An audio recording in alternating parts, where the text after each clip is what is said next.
글로벌 창조 인재 육성을 위한 기능성 시뮬레이션 게임 아틀란티스 대모험.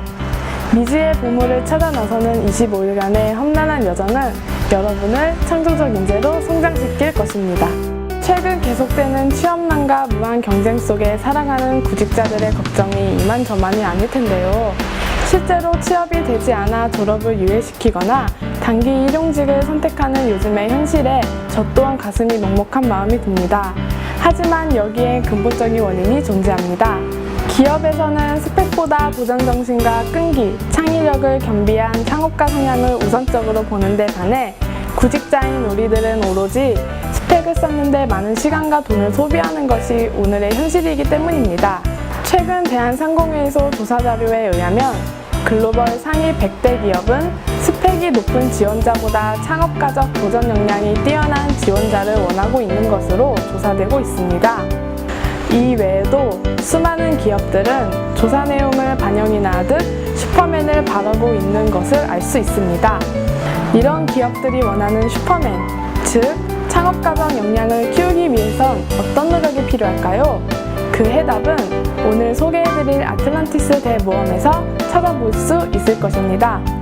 아틀란티스 대모험은 험난한 기업 경영을 한정된 예산과 자원, 그리고 경쟁화된 체험을 통해 창의력과 도전정신 등의 창업가적 역량을 키울 수 있도록 시뮬레이션화 되었는데요.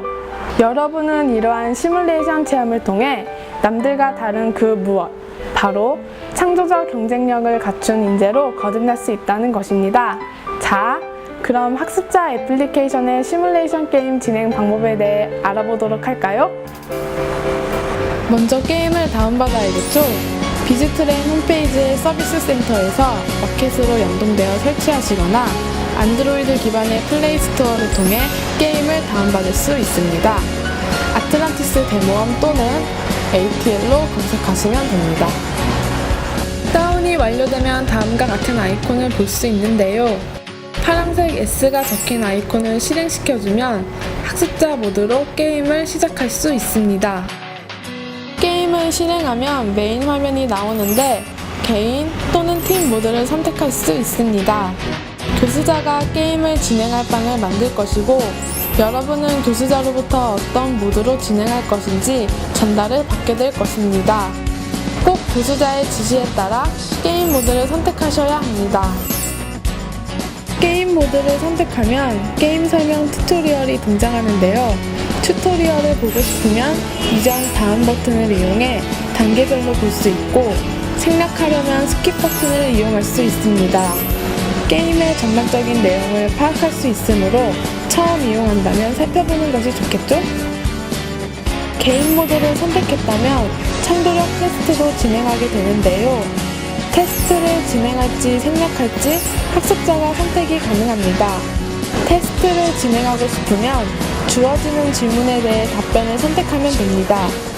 결과는 모두 교수자 애플리케이션으로 전달되는데 게임이 끝이 나고 교수자의 지도 관리에 따라 결과를 확인할 수 있습니다. 튜토리얼을 마치면 방 리스트가 등장합니다. 해당되는 방을 선택하면 아이디 입력란이 생성되고 각자 아이디, 이름, 주민번호 등을 입력해서 들어가시면 됩니다. 이 또한 교수자의 지도에 따라 아이디를 할지 이름으로 할지 등을 정하셔야 합니다. 이후 교수자가 게임 시작을 알릴 때까지 대기 중 화면에서 대기하시면 됩니다. 대기가 완료되어 게임이 시작되기 전에 학습자들은 게임의 구성 요소를 파악할 필요가 있습니다. 구성 요소는 크게 아이템과 날씨로 나눠지는데요. 먼저 아이템을 살펴보면 식량과 식수는 매일 사용되는 항해의 필수적인 자원입니다. 25일간 여행을 해야 하니 효과와 중량, 가격 등을 잘 확인하셔야 합니다. 선원은 최소 1명이 필요하며 선원이 많을수록 아틀란티스에서 보석을 많이 채취할 수 있습니다. 대포는 게임 중 모험가의 항로에 등장하는 바다의 괴수인 크라켄 출몰 시에도 피해를 입지 않고 항해를 계속할 수 있도록 도와주고 나침판은 안개 낀 날씨에도 무사히 항해를 해나갈 수 있도록 도와줍니다. 폭탄은 경쟁자와 주요 경로를 견제하는 용도로 사용할 수 있습니다. 다음으로 날씨는 맑음, 안개, 폭풍우, 폭염으로 구성되는데요.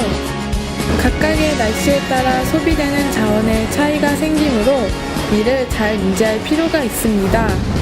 맑은 날씨에 이동하고 위험한 날씨는 무인도로 피해가거나 일일 휴식을 취할 수도 있기 때문입니다. 그리고 항해하는 곳에 따라 날씨의 특징이 존재하는데요. 항해의 각각의 특징들을 적절히 고려해야 합니다. 이제 기본 구성 요소를 파악하였으니 본격적인 게임 설명으로 들어가 볼까요? 게임이 시작되면 모든 학습자들은 아이템을 구매할 수 있습니다. 구매 시에 전술맵을 참고할 수 있는데요. 전술맵에서 A, B, C의 항로를 볼 수 있습니다. 각 항로의 특징으로는 A 항로는 상점을 2번 거치면서 자원을 판매하거나 구입할 수 있고 해골섬과 크라켄이 없는 안전한 항로입니다. 대신 항해 시간이 오래 걸린다는 단점이 존재합니다. B 항로는 목표 지점까지 빠르게 이동할 수 있지만 크라켄을 만날 확률이 높고 중간에 해골섬을 거치게 되어 많은 자원이 소비되며 선원을 잃는 단점이 있습니다. C 항로는 항해 초반에 바다를 많이 지나며 크라켄 등의 위험이 많지만 보물을 많이 확보할 수 있고 중후반에 편안히 갈 수 있는 항로입니다. 꼭 이 전술맵의 항로 말고도 자신만의 항로를 개척할 수도 있습니다. 항로를 정하면 각자가 자신의 전략에 맞춰 어느 정도의 아이템을 소비할지 체크하시어 자원을 구매하시면 됩니다. 이때 자원의 총량이 배의 중량을 넘지 않도록 주의하여 선택하여야 합니다. 또한 아이템의 선택이 어렵다면 기본 수량 버튼을 눌러 가장 많이 사용하는 기본 수량을 적용시킬 수도 있습니다. 아이템 구매를 마치면 학습자들은 교수자의 진행에 맞춰서 각각의 경로를 선택할 수 있습니다. 경로를 선택할 때는 날씨를 고려해서 원하는 지역을 선택해 이동을 하거나 자신이 있는 곳을 선택해 머무를 수도 있는데요. 교수자의 진행에 따라 25일차까지 자신의 경로를 선택할 수 있습니다. 진행 도중 날씨 정보나 지형에 대한 정보가 잘 생각나지 않을 경우 오른쪽의 맵 가이드를 이용해 언제든지 확인할 수 있습니다. 게임 진행 중에 교수자는 학습자에게 서브 미션을 공지할 수 있습니다. 서브 미션이 주어지면 왼쪽 편에 서브 미션 버튼이 깜빡이면서 학습자들에게 공지가 되는데요. 서브 미션을 클릭하면 해당 내용을 확인할 수 있습니다. 학습자들은 해당 내용이 활성화되면 이를 수행하기 위해 더욱 노력할 필요가 있겠습니다. 또한 교수자의 이벤트 공지를 통해 학습자는 아이템을 추가로 제공받을 수도 있는데요. 이벤트도 마찬가지로 왼쪽 편의 이벤트 버튼이 깜빡이면서 학습자들에게 알려집니다. 지도상에도 남은 날이 표시되어 쉽게 확인이 가능한데요. 이벤트 버튼을 클릭하면 받을 수 있는 아이템의 정보를 포함하여 이벤트 내용을 자세히 확인 가능합니다. 해당 날짜의 이벤트 지역으로 가면 이벤트에 당첨되어 아이템을 받을 수 있습니다. 이벤트에서 자신이 필요로 하는 아이템이 주어진다면 이를 잘 활용할 필요가 있으며 무게 때문에 또는 필요치 않은 자원이라면 구입하지 않고 버리셔도 됩니다. 항해 중에 발생할 수 있는 여러 상황에 대해서도 대비를 해야겠는데요. 주의할 점 몇 가지를 살펴보겠습니다. 첫째, 무인도 등이 섬이 아닌 바다로 이동을 할 때 크라켄이 등장할 수 있습니다. 여러분이 대포를 가지고 있다면 무사히 넘어갈 수 있겠죠? 대포를 사용하는 방법은 자원 구매 시 대포를 구매하시면 되는데요. 구매되었다면 크라켄 출몰 시에 사용을 선택하여 크라켄을 무찌를 수 있습니다. 간단하죠? 둘째, 자신의 경쟁자가 설치한 폭탄에 피해를 입을 수도 있습니다. 설치된 폭탄 지역은 검은 회색으로 표시가 되는데요. 이 때문에 경쟁 상대에 대해 항상 대비해야 합니다.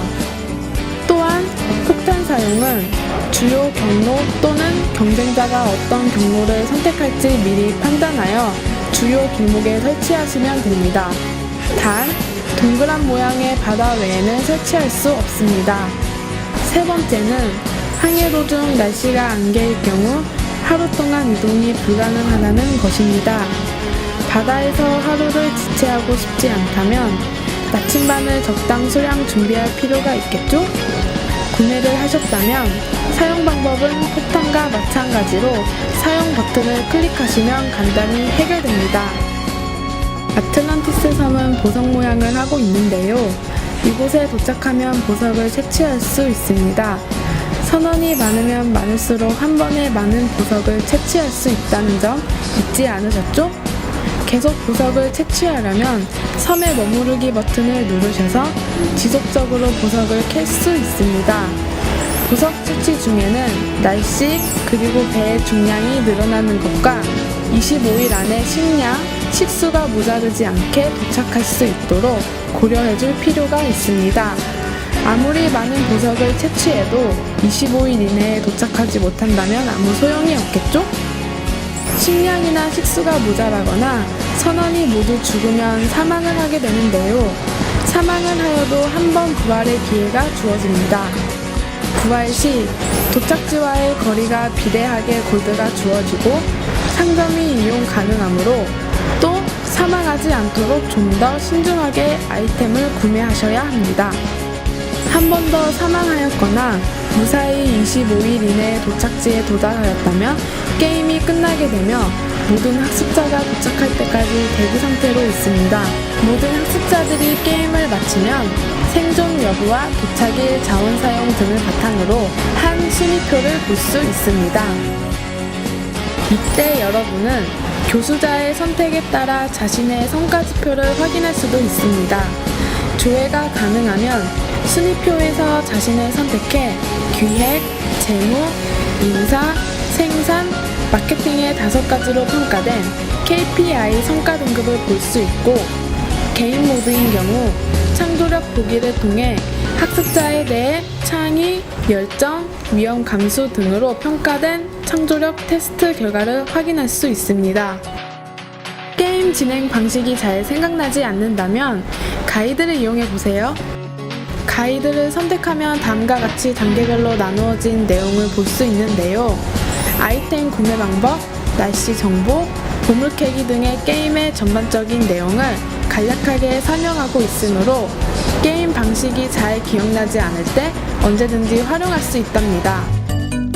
지금까지 학습자의 입장에서 게임을 진행하는 방법에 대해 살펴보았는데요. 많은 도움이 되셨나요?